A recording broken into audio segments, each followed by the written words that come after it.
Hi, thanks for checking out my video today. I'm going to give you a quick review of Trick Photography and Special Effects by Evan Charbonneau. We're now in the second edition of this book, and if you've taken a look online, you've probably already seen the price. It's $47, and you may be wondering if it's worth the price. I will say I purchased it myself, and I was somewhat hesitant at first, but I'll get into what I really liked about the book and truly why I think it's worth $47. But I'll also tell you some of the things that I thought were wrong with it, so that way you can make the decision for yourself if it's really worth $47 to you. So you've probably seen some of the examples of photos that Evan has taken using the techniques that he teaches. You may have wondered if you'll be able to shoot these kind of photos once you've gone through the material here. And I'll tell you, like anything, it's going to take practice. He gives you all of the techniques that you need to take these photos. And yes, you can take photos very similar to this on your very first try. But are they going to look quite as perfect as his? Maybe not. It really depends on how skilled you are as a photographer, how much experience you have. Myself, I'm still a beginner here. I'm learning this myself, not just trick photography, but photography in general. But I'm enjoying it. It's a lot of fun to learn. So go into it with the knowledge that if you're not an expert photographer, it's going to take some practice to get results as good as this. But the techniques are all there, and it's really not difficult to learn. So what do you get for the $47? You get a 290-page ebook. It's packed with just a ton of material on things like light painting and long exposures. Myself, that's my favorite part of it. But he also covers in-camera illusions. So if you're just starting out, that's a great place to start because it's something that you can do using just your camera. You don't need any kind of editing after the fact to create these illusions.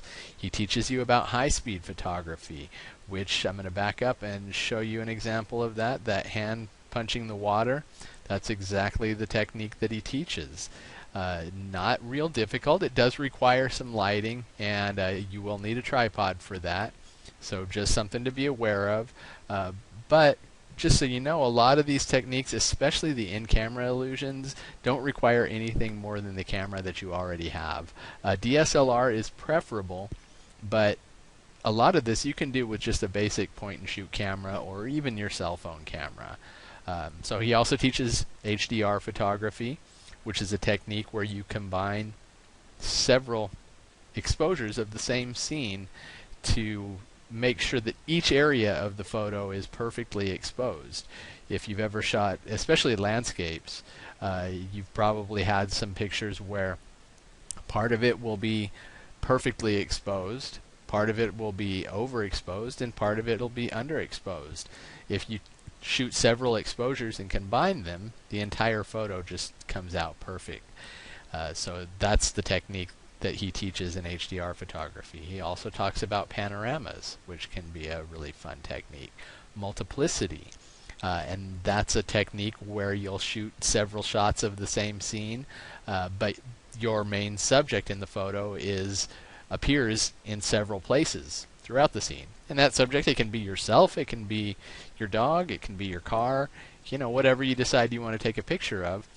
You just shoot several shots and then combine it after the fact to make it look like your subject is appearing several times.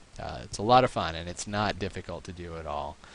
He teaches you Photoshop projects, and I mentioned that I was going to explain what I thought were the flaws in this book.